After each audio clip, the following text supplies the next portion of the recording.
Hello, Robs. I'm back with another book, another new one, a new old book.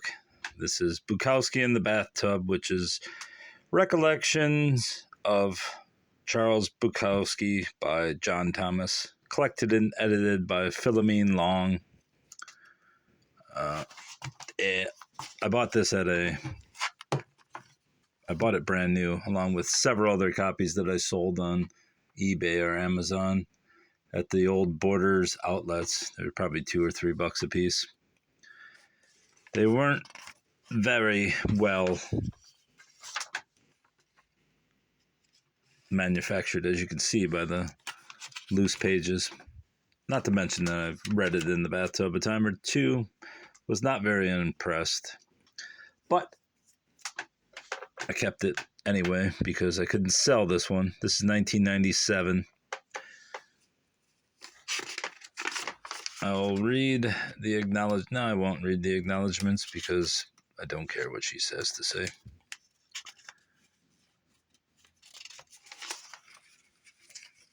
Here's the contents. In the sutra, it says, the mystic feeling of taking a bath made 16 men enlightened. How do you understand it? Zen Koan. Here's the contents. There's John Thomas, a longtime friend of Bukowski, whose poems Bukowski actually liked and considered worthy, even though he only wrote a few. Surrounded by audio equipment and tapes in his cottage in Echo Park, where the Bukowski-Thomas conversations took place, 1965. Chapter 1, Boiling in the Pot, Boiling in the Boxes. For over 30 years, lost poems, photos, drawings, and audio-taped conversations of Charles Bukowski and John Thomas were stacked in cardboard cartons in a basement in Echo Park, beside a sewer pipe which broke, leaving the floor swimming in shit. Then wedged in a hole in the ground under a house in Cypress Park, a suburb of Los Angeles. Before these cardboard cartons saw the light of day, they lived among the resident cockroaches in Venice, California, where John and I lived, then on to Silver Lake, where they survived when the hillside flooded into the garage where they were resting. Back again to Venice, where for years the photos and tapes gathered dust in the back of our closet. The images and voices silent among our ghosts and mice, silent under our dirty laundry. There they survived a fire in our apartment building, the Ellison, heaped 20 feet away from the 20-foot flames.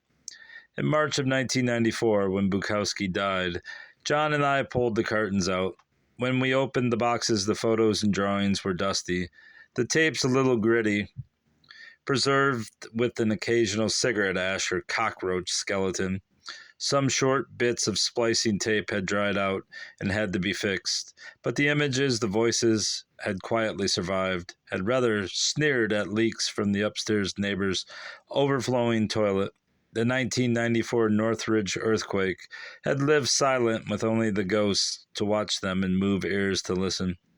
Digging through the boxes, we uncovered extraordinary Bukowski material we had neglected for a long time. Poems, essays, letters, photographs, drawings, and audio tapes from over 3 decades ago. It was a time between the years 1965 to 1970 when Charles Bukowski, Hank, as he preferred to be called by his friends, showed up at John Thomas's door, sometimes 4 or 5 times a week after his evening shift at the post office. This was the agonizing and terrifying period of Bukowski's life before his explosion into world fame, before the rich final years with his wife Linda Bukowski. In Charles Bukowski's personal history, it was a time when, in Hank's words, John Thomas made a place where there was no place to go, a place to go when all was closing in.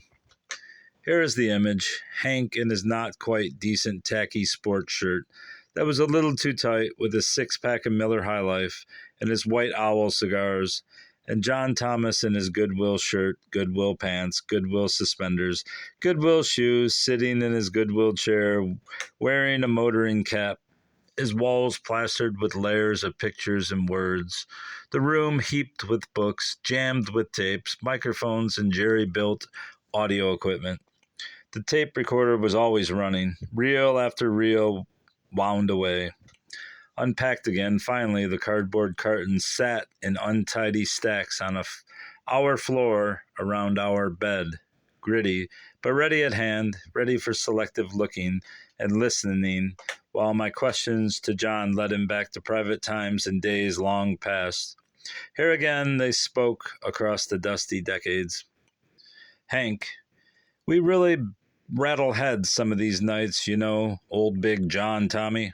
The first challenge came on to old Big John Tommy. Old Big Charles Bukowski showed up. And old Big John Tommy and Big Charles Bukowski showed up. And old Big John Tommy and Big Charles Bukowski decided to become pals. There were giants on Earth in those days. Hank, right. And there's no need for argument on any other goddamn thing. Baby, we make it together. Two great men. Here's to you, Big John, raising his can of beer. Down the hatch. Right. I mean it. And that's the end of chapter 1. I will read some more later, as I will and wish. Goodbye, bruv. Goodbye.